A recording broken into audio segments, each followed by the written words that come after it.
Hello guys, welcome back to this YouTube channel. मेरा नाम आशीष शर्मा और गाइस एडुलेशन के एक और नए वीडियो लेक्चर में आप सभी का स्वागत है। तो गाइस आज हम बात करने वाले हैं डिस्ट्रोफी के बारे में, जो कि पैथोलॉजी का ही एक पार्ट है। पैथोलॉजी के अंदर एक टॉपिक आता है डिस्ट्रोफी।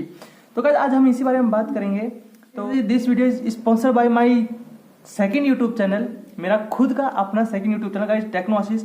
वहां पे मैं डेली की डेली बहुत अच्छी अच्छी पोस्ट डालता रहता हूँ और वहाँ पे आपको जो डेली है मेडिकल टेक्नोलॉजी से रिलेटेड और डिजीज से रिलेटेड बहुत सारी वीडियोस देखने को जरूर मिलती है। तो गाइज जाइए और वहाँ पे सब्सक्राइब जरूर से जरूर कीजिएगा, क्योंकि अगर मेडिकल फील्ड में इसका मतलब मेडिकल टेक्नोलॉजी और डिजीज के बारे में आपका जानना बहुत जरूरी है। तो गाइज चलते सीधी वीडियो की तरफ। तो गाइज डिस्ट्रोफी, यहाँ पे अगर मैं डिस्ट्रोफी की बात करूँ गाइज, तो डिस्ट्रोफी 2 वर्ड से मिलकर बना होता है, dis and trophy. Dis mean disturbance, dis मतलब डिस्टर्बेंस एंड ट्रोफी मतलब न्यूट्रिशियंस। मतलब साफ साफ सी बात है, न्यूट्रिशियंस के डिस्टर्बेंस के कारण होने वाली जो प्रॉब्लम है उसको पैथोलॉजी में क्या बोलते हैं, डिस्ट्रोफी। अब इस आगे इसकी कंप्लीट डेफिनेशन पढ़ लेते हैं। Metabolism disorder in the cells and tissue leading to structural changes. मतलब गाइस सीधी सी बात है, अगर न्यूट्रिशन से रिलेटेड अगर कोई भी डिस्टर्बेंस होता है, कोई भी प्रॉब्लम होती है, तो डेफिनेटली बॉडी के अंदर वो स्ट्रक्चरल चेंजेस है वो डेफिनेटली करेगा ही करेगा।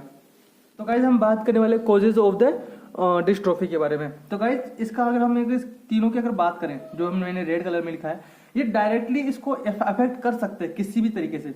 जैसे कि हम बात करें कोजेनाइटल एक्वायर्ड, ये एक जेनेटिकल प्रॉब्लम है।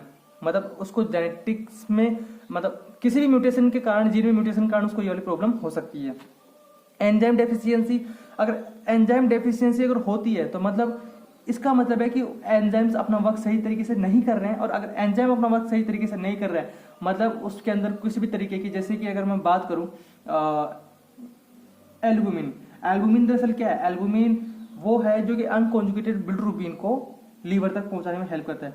अगर वो अपना अगर वर्क करना बंद कर दे तो क्या होगा, वो अपना वर्क करना बंद कर देगा तो लीवर तक अनकॉन्जुगेटेड जो बिलिरुबिन है वो सही तरीके से नहीं पहुंच पाएगा।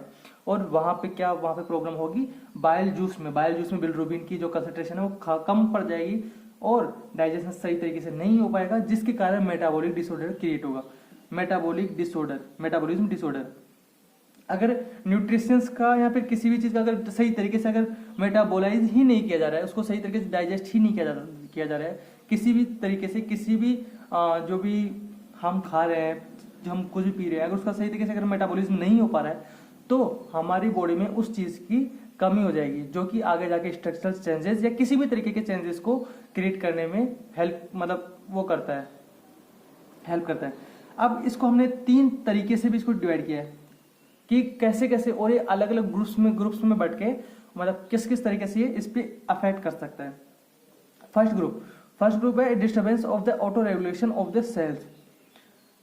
Auto regulation of the cells के अंदर जो डिस्टर्बेंस हो जाए, मतलब अगर कोई सेल्स है, auto regulation, cells auto regulate ही होती है, उसके ऊपर अगर किसी भी तरीके की डिस्टर्बेंस हो जाए तो मतलब वो सही तरीके से वर्क नहीं करेगी।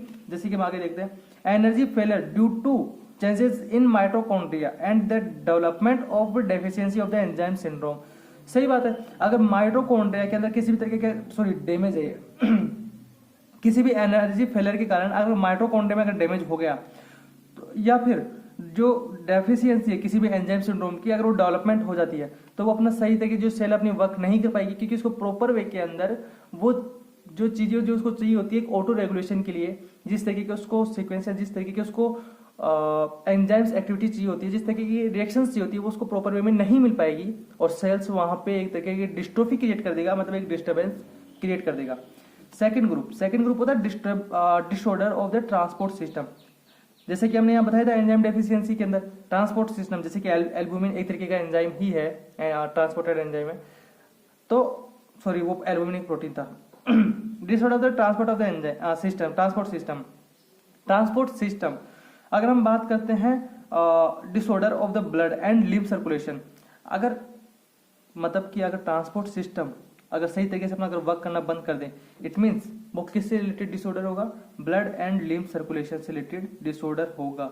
अगर वो इससे रिलेटेड मतलब इससे related blood and lymph circulation से रिलेटेड अगर डिसऑर्डर हुआ तो एक्कम्पनीड बाय द टिश्यू हाइपोक्सिया। अब इसका मैं एक शॉर्ट में एग्जांपल देता हूं। अगर हीमोग्लोबिन हेमोग्लोबिन अगर अपना वर्क करना बंद कर दे, इट मीन्स वो ऑक्सीजन को सही तरीके से टिश्यूज तक नहीं पहुंचा पा रहा, और वहां पे वो क्या क्रिएट करेगा, टिश्यू हाइपोक्सिया। यही रीजन है, मतलब अगर कोई भी ट्रांसपोर्ट सिस्टम, जैसे कि एल्बुमिन था, एल्बुमिन भी कहीं ना कहीं मेटाबॉलिज्म डिसऑर्डर को इफेक्ट कर रहा था, तो कहीं ना कहीं ये जो ट्रांसपोर्ट सिस्टम है ये भी एक दूसरे को अफेक्ट करते हैं।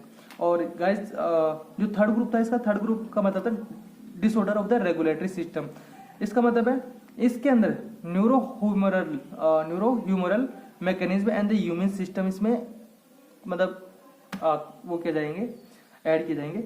मतलब क्या है कि अगर किसी भी तरीके से जो रेगुलेटरी सिस्टम है जो हमारी बॉडी के अंदर किसी भी चीज को, जैसे कि इम्यून सिस्टम हो गया, न्यूरॉन सिस्टम हो गया, अगर ये आपस में हमारी बॉडी क्या रेगुलेट करते हैं एक तरीके से, वो उसको रेगुलेट करने में या किसी भी तरीके से हर काम में यही हेल्प करते हैं। अगर इन्हीं में डिसऑर्डर हो जाएगा या इन्हीं के अंदर किसी भी तरीके से कोई भी प्रॉब्लम क्रिएट होगी, तो हम सभी जानते हैं कि वो एक बहुत बड़ा चेंजेस होगा हमारी बॉडी में। जैसे कि अगर न्यूरो ह्यूमरल की बात करें, अगर न्यूरॉन्स में या फिर इन सब में अगर हमारे अगर चेंजेस होते हैं या इनके अंदर डिसऑर्डर होते हैं, तो हमारे बॉडी के किसी भी पार्ट को वो इफेक्ट कर सकता है। तो ये सब ये सब जो कॉजेस थे किसके थे, डिस्ट्रोफी की। अब हम बात करते हैं stages of the dystrophy. Dystrophy के कितने स्टेजेस है और ये क्या क्या है। इसका जो फर्स्ट स्टेज है वो क्या है, इसके 3 स्टेजेस आते हैं डिस्ट्रोफी के। फर्स्ट स्टेज क्या है, प्राइमरी, अल्टरनेटिव और डैमेज। मतलब फर्स्ट के अंदर तो प्राइमरी अल्ट्रेशन होगा या मतलब अल्ट्रेशन उसके अंदर होगा या फिर उसमें डैमेज होगा। अब अल्ट्रेशन क्या होता है, इसकी वीडियो मैं कुछ ही टाइम्स में लेके आने वाला हूँ जिसमें आपको मैं प्रॉपर वे में अल्ट्रेशन बताऊंगा कि अल्ट्रेशन क्या होता है। और डैमेज हम बोल सकते हैं किसी भी डैमेज के कारण ये वाली प्रॉब्लम्स, इसका फर्स्ट स्टेज होगा किसी भी तरीके का damage. Second, adaptation and compensation. Second stage में क्या होगा, उसके लिए एडेप्टेशन होगा, मतलब एडेप्ट होगा उसके लिए, उसमें के अंदर कुछ भी प्रॉब्लम्स हो सकती है, उसमें कंपनसेशन स्टार्ट हो जाएगा। और थर्ड स्टेज में क्या होगा, एक्सुएशन, मतलब जो भी उसके अंदर क्या बोलते हैं एक्सुएशन, मतलब उसके अंदर वो अपना जो भी प्रॉब्लम्स है, मतलब उसके कारण उसमें जो भी डिस्टर्बेंस क्रिएट हुए उसको शो करना स्टार्ट करेगा। अब हम बात करते हैं इसमें मोर्फोजेनेसिस ऑफ द डिस्ट्रोफी। ये सब कुछ शॉर्ट पॉइंट्स है जिसको याद करना एक तरीके से इजी है, बट ये है कि बुक्स के अंदर ये बहुत ब्रीफ में दिए हुए हैं। अगर हम बात करते हैं मोर्फोजेनेसिस ऑफ द डिस्ट्रोफी, इसमें क्या है, इसमें होगा इनफिल्ट्रेशन, मतलब क्या क्या उसके कारण मोर्फोजेनेसिस डिस्ट्रोफी के हैं, किस तरीके से पहचाना जा सकता है। इनफिल्ट्रेशन मतलब फिल्ट्रेशन सही तरीके से नहीं कर पाना। डिकम्पोजिशन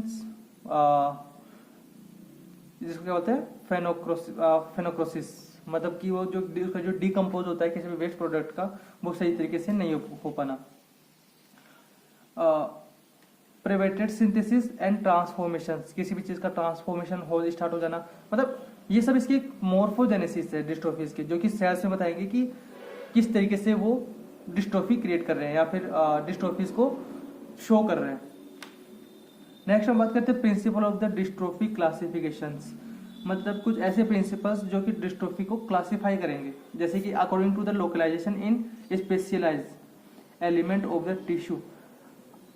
मतलब ये है कि अकॉर्डिंग टू लोकलाइजेशन, अगर लोकलाइजेशन के हिसाब से बात करें तो in specialized element of the tissue, जैसे कि किसी पर्टिकुलर टिश्यू के अंदर ये वाली प्रॉब्लम होना, like parenchymatous dystrophy, stromal vascular dystrophy and hybrid dystrophy.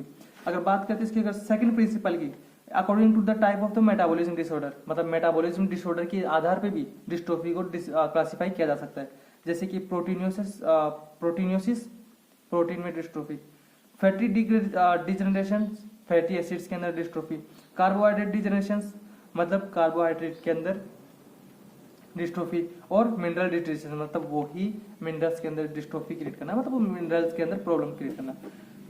Other जो क्लासीफाई होता है मतलब प्रिंसिपल्स क्या है, depending on the influence of the genetic factor. Genetic factor जैसे कि बताया था हमने थोड़ी देर कुछ टाइम पहले, तो ये 2 टाइप्स के हो सकते हैं, एक्वायर्ड डिस्ट्रोफी और हेरिडिटरी डिस्ट्रोफी। अगर हम बात करते हैं according to the prevalence of the process, मतलब उसके प्रोसेस के हिसाब से कि वो किस तरीके से, मतलब कहाँ पे और किस तरीके से वो अपना जो प्रोसेस है स्टार्ट कर रहा है, तो 2 टाइप्स के होते हैं, जनरल एंड लोकल। तो गाइज ये था इसका पार्ट फर्स्ट। तो गाइज वीडियो वैसे बहुत ज़्यादा लंबी हो रही है, तो मैं इसका पार्ट 2 भी बहुत जल्दी लेके आने वाला हूँ। तो गाइज आज की वीडियो में बस इतना ही। तो गाइज अगर आपको वीडियो अगर पसंद आए तो उसको लाइक और शेयर करना मत भूलिएगा। और गाइज चैनल के ऊपर नहीं हो तो प्लीज़ चैनल को सब्सक्राइब किए बिना कहीं मत जाइएगा। मैं लेके आने वाला हूँ आपसे फिर से बहुत सारी वीडियो लेक्चर्स। तो गाइज मिलते हैं फिर से अगले वीडियो में, तब तक के लिए जय हिंद, वंदे मातरम।